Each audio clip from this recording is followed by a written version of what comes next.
오늘은 성매매에 대해서 알아볼까 합니다. 대한민국 법상 성매매는 불법이에요. 성매매 등 알선 등에 관한 처벌에 관한 법률에 의해서 처벌되게 되어 있습니다. 성매매를 한 자는 1년 이하 징역 또는 300만 원 이하의 벌금에 처해집니다. 그런데 성매매를 한 사람은 이 정도 처벌된다는 거예요. 법정형이 센 편은 아니에요. 그런데 알선을 한 사람들은 더 강하게 처벌됩니다. 특히나 영업을 목적으로 성매매를 알선한 사람들은 이제 실무에서 보면 법정 구속돼서 징역 가는 경우들도 있더라고요. 그런데 성매매를 일회성으로 한번 했다? 이렇게 해서 입건돼서 처벌된다.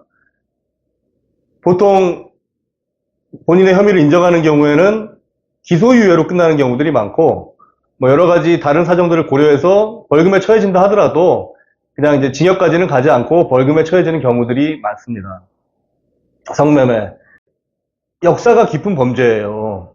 몇백 년 수준이 아니라 인류의 어떤 시작과 함께한 행위입니다. 예전에 뭐 고대 그리스 성을 파는 사람들이 있었다고 그러죠. 사람들이 있는 한 그런 성매매, 성욕과 식욕 이런 것들은 되게 강하다 그러지 않습니까? 그런 부분들에 대해서 현대에 와서 이제 규범적으로 그것을 규제해야겠다 해서 들어온 건데, 어떻게 생각하세요? 뭐 성매매를 합법화하자 이런 논의들이 있는데 오늘은 뭐 그런 얘기는 다루진 않겠습니다. 다만 저는 이제 변호사 활동하면서 그런 전화를 많이 받아요. 제가 예전에 뭐 어떤 어디서 성매매를 했는데 제가 지금 공무원 준비를 하고 있는데 이게 나중에 문제가 될 수 있을까요? 없을까요? 변호사님? 이런 전화를 몇 번 받아봤을까요? 셀 수 없이 받아봤습니다. 저는 이제 그런 생각도 들더라고요. 이렇게 나중에 가서 고민할 것을 왜 그렇게 그때는 성매매를 해가지고 그랬을까 이런 안타까운 마음도 드는데, 보통 이제 성매매 입건돼서 어떻게 처벌되는지 말씀을 한번 드려보겠습니다. 보통 성매매로 입건되는 경우는 그 현행범 상태에서 이제 입건되는 경우들이 많아요. 왜냐하면 성매매가 언제 이루어집니까? 공개된 장소에서 이루어지는 게 아니죠. 내밀한 장소에서 이루어져요. 그렇기 때문에 그 당사자들밖에 모르는 거죠, 사실은. 다만 이제 그게 이제 뭐 오피스텔이라든가 어떤 뭐 집창촌이라든가 이렇게 해서 어떤 계좌 이체 내역이라든가 CCTV 촬영본이라든가, 그 밖에 현장을 발각됐을 때 수사기관이 사진을 찍어 놓는다라든가 거기다 진술서를 받아 놓는다라든가 성매매로 추정되는 물품들에 대한 압수라든가 이런 것 등을 통해서 현행범으로 이제 입건이 되는 경우들이 많습니다. 그래야지 이제 공소제기까지 되고 그럴 수가 있기 때문에, 공소제기되는 것들은 이제 벌써 알선한 그 업주들을 대상으로 이제 공소제기가 되는 경우들이 많아요. 단순 성매매 매수자 같은 경우들은 초범인 경우에는 교육이수조건부 기소유예로 끝나는 경우들이 많습니다.